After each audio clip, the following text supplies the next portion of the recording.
तो जैसा कि पिछले एपिसोड में हमने देखा था, वो जो पिल था उसके बारे में जियांग किंग सीधा दावा ठोक देती है कि भाई मेरे कंट्रीब्यूशन सबसे ज़्यादा है तो मुझे मिलना चाहिए। अब आगे तो ये जो ट्रेजर केव था अलग लोकेशन पे अलग अलग है, तो लीलू जिस लोकेशन पे था हमें उस लोकेशन को दिखाया जाता है। अब लीलू का जो लेफ्ट हैंड था वो अभी भी कर्ज वाले स्टेट में था और केव के नीचे जा रहा था। ये सोच रहा था एक अच्छा ट्रेजर मिल जाए। अब इतना लॉस भी हुआ है, हाथ भी इसका एक काम नहीं कर रहा है, तो कुछ तो अच्छा मिल जाए। और जो भी लोग थे ना इसे थोड़ी दूरी बना करते इसके उस कर्श हैंड की वजह से। अब क्योंकि इसके पास कोई नहीं आता तो लीलू के लिए भी अच्छा फायदा था कि जिस लोकेशन पे ये जाता था लोग उधर आते नहीं थे और बहुत सारे ऐसे हर्ब्स वगैरह मिल जाते जिन्हें ये इकट्ठा कर रहा था। ये सोच रहा था ये फर्स्ट ब्रदर और सेकंड सिस्टर के काम की चीजें हैं। और जाते जाते ना गुफा में एक जगह दरार दिखती है और वहां से जो एनर्जी प्रेशर आ रहा था वो भी काफी ज्यादा था। लेकिन एक चीज ये नोटिस करता है कि जो आई बॉल सा बन गया था ना इसके हाथ आंख की जैसा, वो रिएक्ट कर रहा था, अनईजी फील कर रहा था मतलब। तो लीलू निकालता अपना एलिफेंट ब्लेड और उसी तरफ वो जो वॉल था चला के मारता है। जैसे जैसे दीवार को ये छिलते जाता है, कार्व करते जाता है, इसे एक चीज दिखती है। एक पौधा था, मतलब पाइथन के जैसा दिख रहा था थोड़ा थोड़ा। उस पर थोड़े कांटे भी थे जिनका कलर थोड़ा व्हाइट था। अब ये लीलू सोचता है क्या इससे डिवाइन थॉर्न कहा जाता है और ये काफी रेयर ट्रेजर माना जाता है। लीलू ने इसके बारे में सुना था बस, जिसके अंदर लाइट रेजोनेंट एट्रीब्यूट होता है। और लीलू के हिसाब से वैसे भी इसके काम की चीज है भी नहीं, क्योंकि इसका लाइट रेजोनेंस जो है वो सेकेंडरी है, लेकिन ये जियांग किंग के लिए सही रहेगा। तो लौंडा अपना काफी खुश था कि इस थॉर्न को, इस कांटों को ना क्राउन में बदला जा सकता है रिफाइन करके। तो कोई अपने मतलब माथे पर पहनेगा तो जियांग किंग अगर पहनेंगे तो उसका पावर और बढ़ेगा। और लीलू इसमें से टोटल 6 थॉर्न्स निकाल लेता। लेकिन तभी जब ये काफी खुश रहा था ना, एक लड़की काफी तेजी से इसकी तरफ बढ़ती और ये थी यूजियो। अब लीलू समझ जाता है, इसे पता चल गया होगा क्योंकि डिवाइन थॉर्न है, लाइट एनर्जी वाला, और ये लड़की भी सेम पावर की है और लीलू के पास आके बोलती। लेकिन लीलू तुरंत ही ना इन डिवाइन थॉर्न्स को अपने पॉकेट स्फीयर में रख लेता है। अब ये बोलती है कि मुझे दाम बताओ, मैं तुमसे खरीद लूंगी क्योंकि ये तुम्हारे काम की चीज नहीं है। लीलू बोलता है सॉरी लेकिन मैं ये दे नहीं सकता आपको, मैं ये जियांग किंग को देने वाला हूँ। ये फिर भी बोलते हैं कि जूनियर लीलू मुझे पूरा थोड़ी चाहिए, बस 4 दे दो, मैं तुम्हें अच्छा पैसा दूंगी। अब लीलू देखकर कहता है आपको लगता है मुझे पैसों की जरूरत है? यूजियो जो कि प्यार से बात करती है ना उसे गुस्सा आता है। लेकिन लीलू एक डिवाइन थॉर्न निकाल के इन्हें दे देता है कि आपने करप्शन में मदद किया था तो ये उसके लिए। और लीलू ने ये फ्री में दे दिया था, बड़ी बात ये थी। अब लड़की थोड़ी एरोगेंट थी बट फिर भी बोलती है थैंक्स। तो ये बोलती तुमको मुझे 1-2 और क्यों नहीं देते? अब लीलू बोलता है सपने मत देखो, मैं इसका क्राउन बनाऊंगा सिस्टर किंग के लिए। और इस लड़की को एक ही बंदे से चिढ़ थी, वो थी जियांग किंग। और लीलू मजे लेता है। आपको नहीं लगता है कि जियांग किंग जब ये पहनेगी क्राउन तो और सुंदर लगेगी? और फिर ये बोलती लीलू तुम बहुत लकी थे कि मैं इस जगह से गुजरी थी बट मुझे ये चीज मिला नहीं था, मुझे इसका मतलब प्रेजेंस ही फील नहीं हुआ था, काश मुझे मिल गया होता। फिर लीलू कहता है अपने हाथ को दिखा करके इसकी वजह से मुझे मिला। यूजियो शॉक्ड हो जाती है, अच्छा क्योंकि यहाँ पर प्योर एनर्जी है, लाइट की एनर्जी, तो ये जो इसका कर्स है वो थोड़ा अनईजी फील कर रहा होगा। दोनों बात ही कर रहे थे तभी इनका एक्सप्रेशन बदल, क्योंकि यहाँ का जो स्पेस था ना उसमें एक ट्विस्ट आने लगता है। दोनों अपनी अपनी ऑरा रिलीज करते और केव से निकलने लगते, जहां पर बाहर में एक बड़ा सा पैलेस जैसा कुछ दिखाई देता है जो कि स्पेस से बाहर निकल रहा था, मतलब इनके स्पेस में प्रकट हो रहा था। बेसिकली ये था ऑल बीइंग का पैलेस, वो जो ऑल बीइंग डेविल किंग है उनका पैलेस। और ये पैलेस बड़ा होते जाता है। बेसिकली वो पैलेस प्रकट नहीं हो रहा था बल्कि ये उसके अंदर खींचे चले जा रहे थे। और मानो ये पैलेस एकदम इनके आंखों के सामने आ चुका था। पहले दूर दिखता है कि ये प्रकट हो रहा है बट वो उल्टा रहा था, ये लोग उस तरफ जा रहे थे और इनको फील भी नहीं हो रहा था। और देखता ही है ना कि जो फर्श है उस पर कुछ कुछ खून की बूंदें दिख रही है। लीलू वगैरह शांत हो जाते, लिंग युवान, यूजियो, ली होंग्यू वगैरह को भी हमें दिखाया जाता है जो कि सामने ये जो महल था उसको ध्यान से दिख रहे थे, जिसके अंदर बहुत सारे छोटे छोटे हॉल्स भी दिखाई दे रहे थे। और लिंग युवान की थी शायद ये हमारा फाइनल डेस्टिनेशन है इस मिशन का। तो बाकी टीमें भी इधर ही खींची चली आ रही होंगी। यूजियो भी ऐसा कहती, मतलब इतना बड़ा स्पेस था कि सभी लोग इसमें कवर हो जाएंगे। और ली होंग्यू तभी कहती है एंशिएंट स्पिरिट लिफ्ट में एक मैसेज आ रहा है और सभी लोग इस मैसेज को पढ़ते हैं। मैसेज ये था कि all being devil king total यहाँ पर 7 ट्रू डेविल एक्स बना रहा है, मतलब total 7 10,000 skin devil heart pillars हैं। और उसने मर्डरस घोस्ट होर्ड वालों को भी बुलाया है जो कि बेसिकली ओरिजिन रिवर्सन इंस्टीट्यूट से आते हैं। और फिलहाल अभी 4 डेविल एक्स बचे हुए हैं और अगर वो फ्यूज हो जाते हैं तो इसमें क्या होगा ना कि फिर जो ट्रू डेविल किंग है उसका एक विल पावर भी आ जाएगा। तो स्टूडेंट्स साथ में काम करो, इस अंडों की फ्यूजन को रोको। और ये फ्यूजन कैसे होगा ये उसके बारे में भी बताते हैं कि जो हेवनली घोस्ट ऑल्टर है इस ऑल बीइंग पैलेस के सेंटर में उसके थ्रू होगा, मतलब तुम्हें उसे डिस्ट्रॉय करना पड़ेगा। क्या करना है वो सब चीजें इन्हें पता थी। तो अब इन्हें समझ में आता अच्छा वो ट्रू डेविल एक्ट था लिंग युवान वगैरह को, जिससे कि ये लोग डिस्ट्रॉय करने की कोशिश कर रहे थे। और इनका साथ कौन दे रहा है विल वर्ल्ड वालों का? ओरिजिन रिवर्सन इंस्टीट्यूट वाले, यानी वो लोग जिन्हें लीलू ने मारा भी था। अब लीलू सोच रहा था आधा तो अंडा जो था वो रेड एविल वाला बंदा लेके भाग गया, आधा इसके हाथ में है। तो फिलहाल इनका डिस्कशन होता है कि हमें फिलहाल लिंग युवान कहती है कि हेवनली घोस्ट ऑल्टर की तरफ चलना चाहिए, वहीं पर हमें बाकी स्क्वाड्स भी मिल सकते हैं। इधर लीलू वगैरह मूव करना शुरू करते हैं, उधर पीछे इनके में कुछ कॉफिन्स वाले लोग भी प्रकट होते हैं। और इनका ध्यान जाता है एक मिडिल, मतलब हॉल के मिडिल में एक क्रिएचर इन्हें दिखाई देता है, और ये वही रेड कॉफिन वाला बंदा था जो कि आधे ट्रू डेविल एग के साथ भाग गया था। लेकिन फिलहाल ये खुद को कंट्रोल नहीं कर पा रहा। धीरे धीरे करके कुछ को खुद को कंट्रोल करता है और खांसता है, और फिर ये पूछता है, तो तुम यहाँ पर छिपे हुए थे मेरा मजा लेने के लिए सीक्रेटली? और तभी यहाँ पर एक लड़की प्रकट होती है जिसके हाथ में वही एक्वामरीन स्टाफ था और आधा चेहरा ना मास्क से ढका हुआ था। और फिर ये बोलती है, तुम्हारे अभी की अवस्था को देखकर लग रहा है कि तुम जल्द ही खुद से कंट्रोल खो दोगे, खुद के ऊपर से। और फिर ये बंदा बोलता है, ये तुम्हारी गलती है एक्वामरीन पाइथन, तुम मेरे आधे लोगों को लेकर चली गई, नहीं तो मैं उस बंदे को कब का खत्म कर दिया होता और मेरी ये हालत होती नहीं। लेकिन मैं खाली हाथ नहीं आया हूँ, मैंने आधा ट्रू डेविल एग लेकर तो आया हूँ। अब ये जो पाइथन स्टाफ वाली बंदी थी वो बोलती है कि अच्छा ये हुआ कि मैं जिससे मिली वो तो खतरनाक मॉन्स्टर थे, तुम होते ना मेरी जगह तो कब के मर चुके होते। अब इस बंदे को गुस्सा तो आता है रेड कॉफिन वाले को, बट ये खुद को कंट्रोल करता और बोलता है, एक्वामरीन पाइथन मेरे साथ चलो अपने लोगों को लेकर, मैं वो आधा अंडा छीनना है उससे, मैं उस बंदे लीलू को छोड़ूंगा नहीं।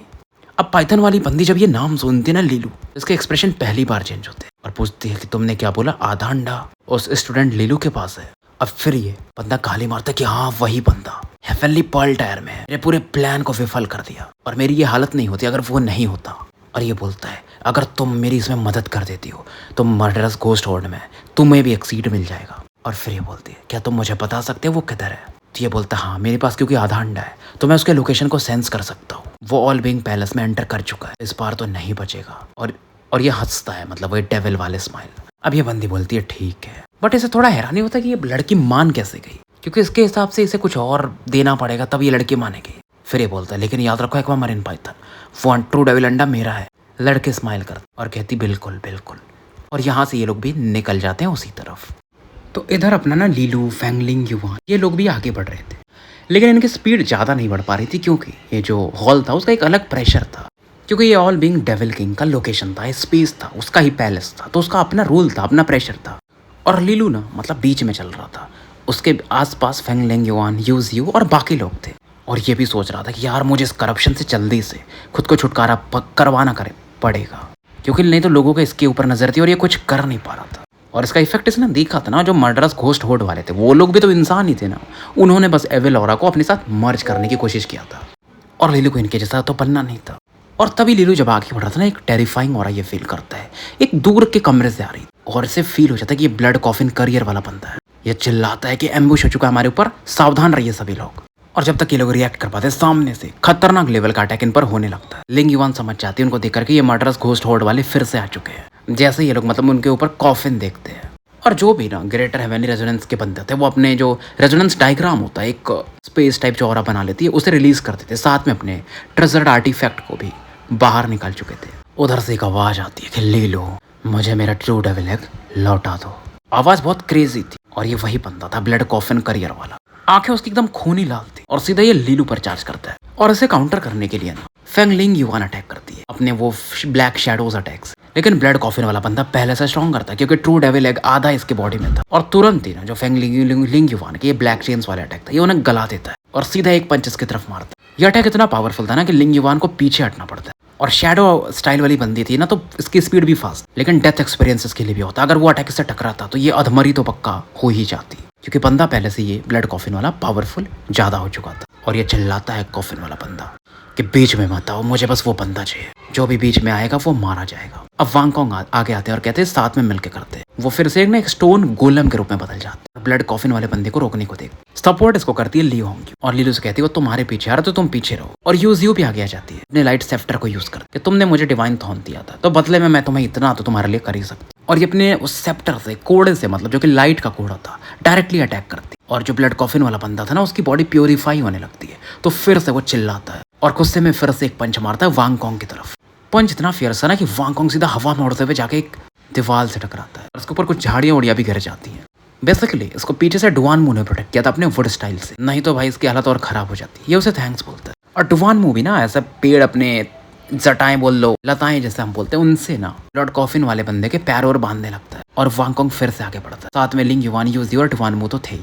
अब 4 बंदे भाई इस पर पड़ चुके थे, तो ट्रू डेविल को पीछे हटना पड़ता, मतलब सॉरी ये ब्लड कॉफिन वाले बंदे को। और वो मजे लेता अब लीलू के कि बच्चे तुझे मजा तो नहीं आ रहा होगा, तेरे बॉडी में ट्रू डेविल एग है तो मैं निकाल सकता। और फिलहाल ये क्या करता है ना, अपने बॉडी में से अपना आधा ट्रू डेविल एग निकालता है, जिसमें से एक हार्ट बीट की साउंड आ रही थी। और लीलू के बॉडी में जो ट्रू डेविल का आधा हिस्सा था उसमें हरकत होने लगती और मानो इसके दिमाग को ना वो कंट्रोल करने की कोशिश कर रहा हो। और लीलू भी फिर से अपने रेजोनेंट पावर को एक्टिवेट कर पूरा लाइट पावर में बदल देता है लेफ्ट आर्म को, ताकि सप्रेस कर सके। बैटल फिर से फियर्स हो चुका था इसकी बॉडी के अंदर, और लीलू तो चाहता था ना कि अगर ये बंदा ले लेता है ट्रू डेविल तो ये तो छुटकारा पा लेगा। और इस दौरान ब्लड कॉफिन वाला बंदा चिल्लाता है, मरीन पाइथन तुम वेट किस चीज का कर रही हो। और ये सुनकर के लिंग युवान वगैरह हैरान हो जाते हैं कि क्या इस ब्लड कॉफिन के पास कोई और सहायिका है। और जैसे ही बोलता है बड़ा सा पाइथन यहाँ पर प्रकट होता है इस अंधेरी वाली जगह से। और पाइथन की बॉडी में ना ये बंदी फ्यूज थी, बस उसकी आधी बॉडी दिख रही थी। और पीछे से कुछ और ब्लैक कॉफिन करियर्स वाले बंदे बाहर आते हैं। और ये बंदी इतनी पावरफुल थी कि बहुत सारे ग्रेटर हेवनली रेजोनेंस वाले बंदों को दूर फेंक देती है और सीधा पड़ती है लीलू की तरफ। अब देखो पाइथन है ना, तो पाइथन कैसे चलते हैं, थोड़ा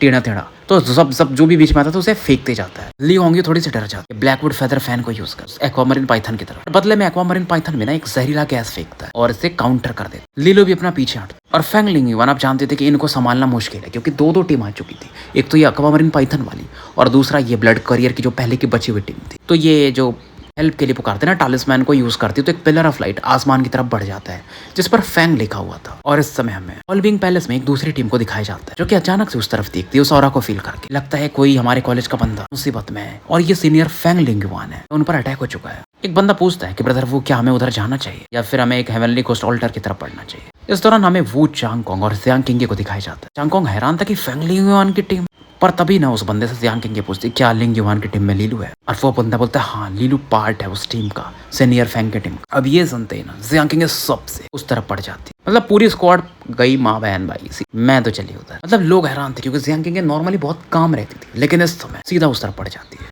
इधर जो एक्वामरीन पाइथन था ना, पाइथन वाली बंदी, वो सीधा क्योंकि अपने पाइथन को यूज कर रही थी बाकी लोगों को भेजते हुए डिफेंसेस को लीलू की तरफ काफी तेजी से पहुंच रही थी। बहुत सारे बंदे रोकने की कोशिश करते बट कोई कामयाब नहीं होता। अब इस दौरान ली होंगी बोलती कि वे चोंगलू रोको उसे, क्योंकि ये लोग बिजी थे उस ब्लड कॉफिन करियर वाले बंदे को रोकने में। बट वे चोंगलू की फट जाती बस ऑरा फील करके, क्योंकि इस बंदे की ऑरा जो है ना ब्लड कॉफिन वाले बंदे से बिल्कुल कमजोर तो नहीं है, तो अकेले ये कैसे रोकेगा। और इसके सबसे मैं अपनी लाइफ क्यों मुसीबत में डालूं इस लीलू के लिए, वो भी। और ये फिर बोलता है मैं इसे रोक तो नहीं पाऊं, और मन में ही सोचता है चलो ये बंदा निपट भी जाएगा, मेरे लिए अच्छा है। लेकिन ये देखता है ना जो पाइथन वाली बंदी थी इसकी तरफ अलग लुक से देखती, एक किलिंग हो रहा थी कि ये बंदा हेल्प नहीं कर रहा है, मैं इसकी हेल्प नहीं कर रहा हूँ लीलू की, ये उसकी वजह से नाराज हो रही है, बट ये तो दुश्मन है। और सीधा ये बंदी ना एक्वामरीन पाइथन वाले इस पर अटैक कर देती कि मेरे पर क्यों अटैक कर रही है, तो लीलू के लिए आ रही थी। ये तुरंत अपने हेवनली रेजोनेंस डायग्राम को रिलीज कर और इस ऑरा को काउंटर करने की कोशिश करता है, फायर पाम आगे बढ़ा देता है। लेकिन फिर भी वो ऐसी ऑरा इतनी पावरफुल थी ना कि सीधा हवा में उड़ के काफी दूर जाके गिरता और मुंह से इसके खून की उल्टी हो रही थी। और एक्वामरीन पाइथन वाली बंदी अभी भी लीलू की तरफ बढ़ते जा रही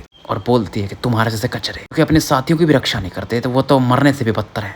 और चोंगलू सोचती है मुझे क्यों ज्ञान दे रही है, न तो इंसान है न तो मॉन्स्टर है। और एक्वामरीन पाइथन वाली बंदी अब रुकती नहीं, लीलू इधर पीछे हटने को देखता है क्योंकि ये फोकस नहीं कर पा रहा था बैटल पे भी ना, क्योंकि वो जो करप्शन था वो भी फैल रहा था और माइंड भाई इसका फोकस इस चीज पर था करप्शन पे, तो दो जगह ध्यान लगाने के टाइम पे बहुत मुश्किल चीज होती है। अब लीलू जानता था कुछ नहीं कर सकता तो ये रुक जाता है, जितने भी इसके पास ट्रम्प कार्ड थे उन्हें यूज करने को देखता है। तो पहले एक डिफेंस सा कुछ बना देता टर्टल सेल जैसा, बट फिर भी वो पाइथन इसकी तरफ बढ़ता ही आगे रुकता नहीं है। और ये देख करके ब्लड कॉफिन वाला काफी खुश हो रहा था, एक्वामरीन पाइथन बस इस बंदे को निपटा दो, उसका लेफ्ट हैंड मेरे लिए लेके आ जाओ। अब पाइथन मुंह खोलता और सीधा लीलू को निकल जाता और अचानक से ब्लैक लाइट के रूप में बदल के यहाँ से गायब हो जाता है। अब ब्लड कॉफिन वाले को समझ में आता है, वो गाली मारता है एक्वामरीन पाइथन तुम ये ट्रू डेविल एक्ट छीनना चाहती हो, मैं पक्का तुम्हें मार दूंगा। और गुस्से में एक पंच मारता है वांगकोंग की तरफ जो कि काफी दूर जाकर फिर से गिरता है और इसकी बॉडी पर जो इंजरीज हुई हुई थी इन लोगों के अटैक से वो हील हो जाती है और उसे मतलब भी नहीं था इन लोगों से। वो सीधा उसी तरफ बढ़ता है जहां पर वो एक्वामरीन पाइथन गई थी, मतलब काफी तेजी से भाग रही थी। और फिलहाल एक लोकेशन पे पहुंच के जो कि हॉल में कोई था नहीं, वहां पर पाइथन मुंह खोलता और लीलू बाहर निकलता। लीलू एकदम हाई अलर्ट पे था और करप्शन को सप्रेस करके था, तो वो मूड में था ऑल आउट जाने के। पर तभी पाइथन के मुंह में से एक हाथ निकलता, उसके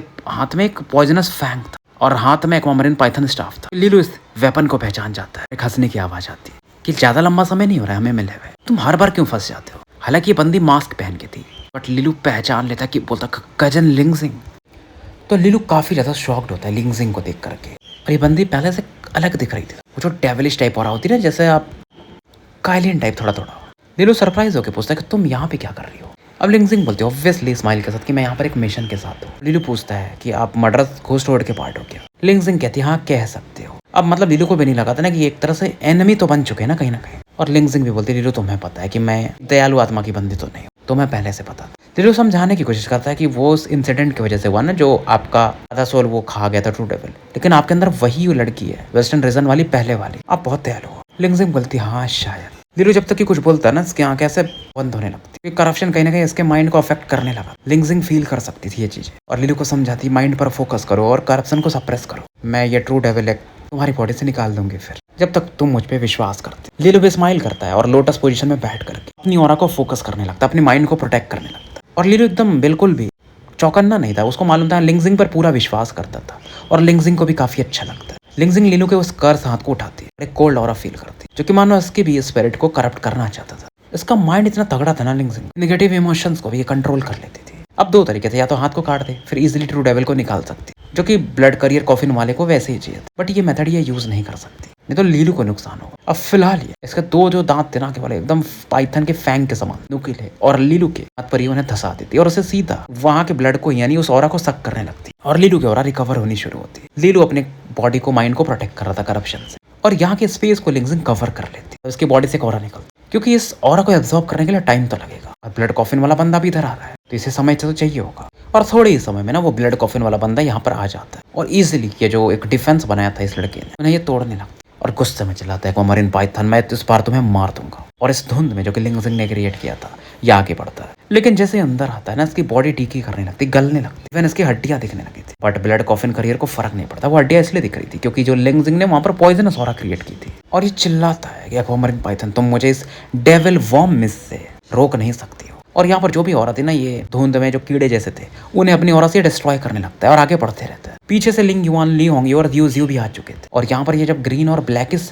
धुंध ये देखते तो ये भी डर जाते हैं कि अंदर ये कैसे जाएंगे, और फिर ये सोचते हैं कि मिल के अटैक करना पड़ेगा, तभी हम इस ऑरा को डिस्ट्रॉय कर सकते हैं। लेकिन इनका रेजोनेंट पावर ना मिस्ट में जाकर डीके हो जा रहा था, मतलब आगे बढ़ नहीं पा रहा, और ये उसके बाद और पावरफुल ऑरा अटैक लॉन्च करते। लिंगजिंग फील कर सकती थी अंदर से कि इसके ऊपर प्रेशर पड़ रहा है। एक तो लीलू के अंदर से ट्रू डेविल के ऑरा को एब्जॉर्ब करने, और साथ में ब्लड कॉफिन करियर, फिर फेंग लिंगयुआन का ग्रुप भी अटैक कर रहा है। और लिंगजिंग एक ऑरा को फिर एक्टिवेट करती है, उस ऑरा को फील कर, जो इसका वो डेमोनिक ऑरा था ना, वो और बढ़ जाता कि जितना समय निकाल सके। समय थोड़ा थोड़ा निकल रहा, पर तभी अचानक से हॉल के बाहर में एक बड़ा सा एक्सप्लोजन होता है, और जो बड़े बड़े दरवाजे थे ना हॉल के, वैसे ही फूट फाट के बिखर जाते हैं। और गेट के सामने ब्लड कॉफिन करियर वाला बंदा खड़ा था, काफी गुस्से में, एकदम पागल हो रहा था। और वो देखता है कि लिंगजिंग जो है लीलू के लेफ्ट आर्म पर अपने दांत को घसा के और बोलता है, एक्वामरीन पाइथन, तुम्हें मेरी चीजें चुरानी नहीं चाहिए, मैं तुम्हें ना तड़पा तड़पा के मारूंगा। और गुस्से में बोलता है, मरो फिर। भाला अपना एक लिंगजिंग की तरफ फेंक देता है। इसके अंदर एक फियर्स औरत थी, और इतनी फियर्स थी ना कि इवन लीलू और लिंगजिंग दोनों के आर पार निकल जाएगी एक साथ। बट लिंगजिंग इसे डॉज करने के मूड में नहीं थी। इसके बॉडी पर जो स्केल्स थे पाइथन वाले, वो और डार्क हो जाते, और ये हो रहा धीरे धीरे इसके डिफेंसेस को काट ही रहा। पर तभी यहाँ पर अचानक लाइट चमकता है, जो कि पूरे एरिया को मानो गला दे रहा था, जो डार्क हो रहा था। लिंगजिंग ने भी क्रिएट किया था, और सीधा उस भाले की तरफ पड़ता है, खतरनाक लेवल का। उसके अंदर प्यूरिफिकेशन पावर, और भाले के अंदर जो भी मर्डरस हो रहा थी, जो भी डेमोनिक हो रहा थी, अपने आप मानो उसमें से चीखें निकलने लगती है और वो गल के खत्म हो जाता है। और ब्लड कॉफिन वाला बंदा भी हैरान हो जाता है इस डेवलपमेंट को देख। उसको दूर से आते हुए एक स्लेंडर फिगर दिखती है, जो कि लंबी थी और मानो डिवाइन हो रहा थी। और उसके पीछे में दो स्पिरिचुअल अवतार्स दिख रहे थे, लाइट के, वो भी अलग ही होली अपीयरेंस दे रहे थे। पीछे में मानो वो ऑरा की वजह से पंख भी बने हुए थे। और जियांग किंग एक तरह से यहाँ पर आ चुकी थी।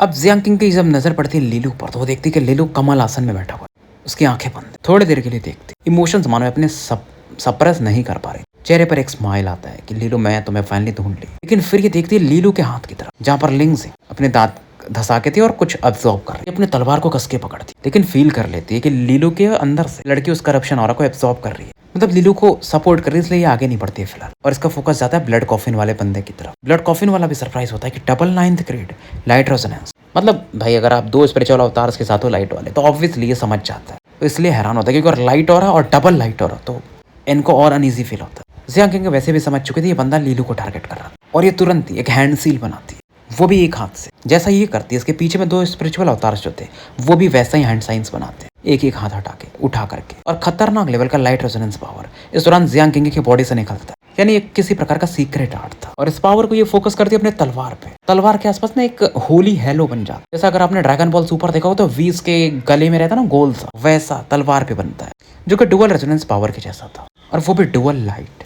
स्वॉर्ड में भी एक मिस्टीरियस चेंज आता है, खतरनाक लेवल का चमकने लगता है, पूरी तरह से एकदम क्रिस्टल क्लियर लाइट के रूप में बदल जाता है। उसमें 7 जेम्स भी चमकते। ये था due card 7 treasure glazed sword of light. इस अटैक को ये सीधा उस ब्लड करियर कॉफिन की तरफ चला देती है। ये जो आर्ट था ना, ये डेस्टिनी ग्रेड का ड्यू कार्ड इसके स्कूल के 3rd स्कूल मास्टर ने बनाया था, जिन्होंने जियांग किंग को ये सिखा दिया था, और इसने मास्टर भी कर लिया था। अब ब्लड कॉफिन की थोड़ी सी फटती, एक थ्रेड तो फील करता है, इसके बॉडी में से एक आंख जैसा कुछ तो निकलता, और वो भागने को देखता। बट जियांग किंग जानती थी और इसको भागने देना नहीं चाहती थी कि लीलू पर उसने अटैक किया, जाने कैसे दूंगी। उसके बॉडी से लाइट निकलती है, पूरे स्पेस को घेरने लगती है और ब्लड कॉफिन की ना बॉडी पिघलना शुरू होती है। डिफेंस पावर को मैक्सिमम करता है बट कोई चीज इसके काम नहीं आ रही थी और तलवार की ओर इसकी बॉडी के आर पार निकल जाती है और पल भर में राख में बदलने लगता है और जहां पर भी नहीं और पेनेट्रेट करती ना वहां जमीन में इकट्ठा हो जाता है।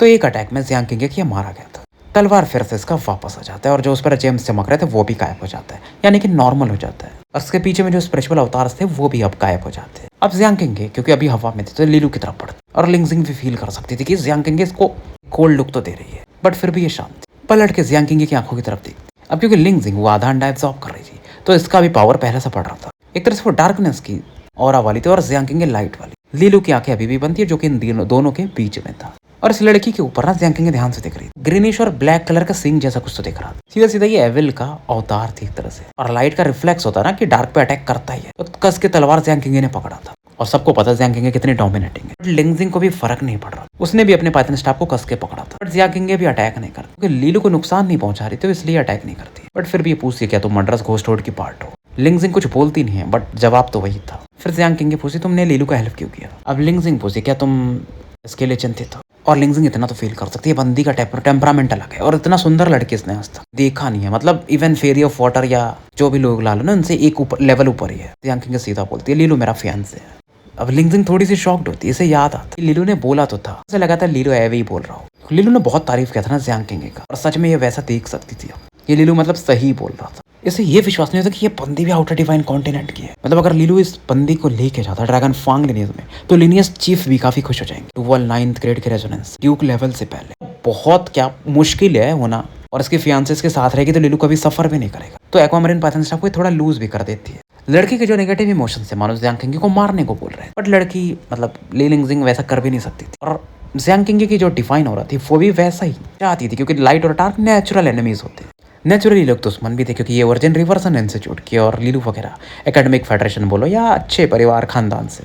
और लीलू की पूरी और जब ये एब्जॉर्ब कर लेती एक बार लीलू की तरफ देखती फिर जाने लगती और जियांग किंग भी इसे रोकती नहीं। इतना तो समझ गई थी कि लीलू के साथ इस लड़के का रिलेशन अलग है बट रोमांटिक नहीं। और लड़की को देखकर इतना समझ सकती थी फ्यूचर में ट्रू डेविल तो बन जाएगी, मतलब ड्यूक लेवल की एक स्ट्रॉन्ग ट्रू डेविल। बट ऐसी लड़की लीलू को क्यों प्रोटेक्ट करना चाहेगी, मतलब रिलेशन कितना गहरा है। फिर भी जाते जाते बोलते थे मुझे नहीं पता तुम कौन हो बट मैं तुम्हें थैंक्स बोलती हूँ और इसे मैं याद रखूंगी, इसका मैं रीपे जरूर करूंगी फ्यूचर में। लड़की थोड़ी देर के लिए रुकती फिर चली जाती फिर बोलती है कि शायद तुम्हें ये मौका नहीं मिलेगा। जियांग किंग भी बोलती है यार ये बंदी क्या रिलेशन है मतलब इसका लीलू के साथ। और फिर ये लीलू की तरफ देखती लगता है इसको पिटाई चाहिए, अभी ये शांति से रहेगा, अब मिलने का कुछ तो गिफ्ट देना चाहिए। अब जियांग किंग ना बैठ जाती क्योंकि लीलू बैठा हुआ था और उसके चेहरे की तरफ पड़ती। इसके चेहरे पर एक अलग स्माइल। लीलू की आंखें फाइनली खुलती और उसकी आंखें जब खुलती तो सामने ही जियांग किंग को पाता है और एक स्ट्रॉन्ग स्मेल जो लड़की की बॉडी का हो। जियांग किंग की डिवाइन ऑरा को ये फील कर सकता था और बस इस लड़की को देखते रहता है। जियांग किंग बोलती लगता है तुम मंत्रमुग्ध हो गए हो मुझे देख करके। अब लीलू भी थोड़ा यार रोमांटिक होता है कि मैंने तुम्हें कितने मिस किए, मानो कितने सावन गुजर गए।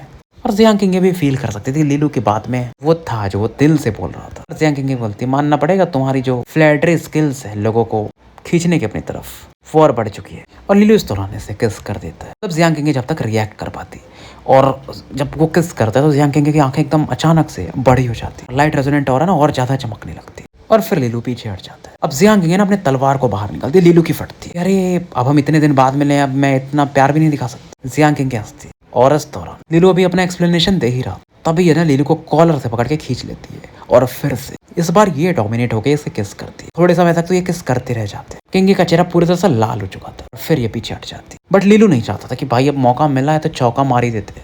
मतलब इस बार लीलू आगे जाता है ना किस करने के। जियांग किंग के अंदर की जो गर्लिश चीज रहती है लड़कियों की पहली बार दिखती कि वो थोड़ी शर्मा जाती, कान भी लाल हो चुके थे। अब इधर बहुत सारे लोग अंदर भी आने लगे थे, मतलब फेंग लिंग युआन और बाकी लोग। जब यू वांगकोंग वगैरह देखते कि जियांग किंग है ना उन्हें विश्वास नहीं होता कि भाई वो बंदी किस कर रही, नॉर्मली किसी की तरफ देखती नहीं। अब इसके बाद ना यू वे चोंगलो की तरफ देखती तो उसके हाथ एकदम कांप रहे, सांस लेना भाई से हो नहीं रहा था। और अब इसे समझ में आ चुका था कि ये फालतू जियांग किंग के पीछे है, वो दोनों एंगेज्ड है, डीप लव में। और फेंग लिंग युआन बोलते अच्छा वो जियांग किंग है इतनी सुंदर, और काफी खुश भी थे। चलो वो चांगकोंग भी आगे आ चुका था, इसका भी चेहरा थोड़ा डार्क था। अब इस दौरान एक बंदा जो था ना वो चांगकोंग से बोलता है जो कि इनका साथी था कि लीलू जैसा बंदा इतनी परफेक्ट फियांसे कैसे पा सकता है, कि या वो बस bloodline of heavenly emperor Li से है इसलिए, या इसके पास ट्रिपल रेजोनेंसेस हैं इसलिए, या इसलिए कि वो हेवनली पॉल टायर में होकर हेवनली रेजोनेंस टायर के बंदों को मार सकता है, या वो हैंडसम है। बट तभी वो चांगकोंग इसकी तरफ देखता है कि चुप हो जा। बंदा भी बोलता है ठीक है बॉस।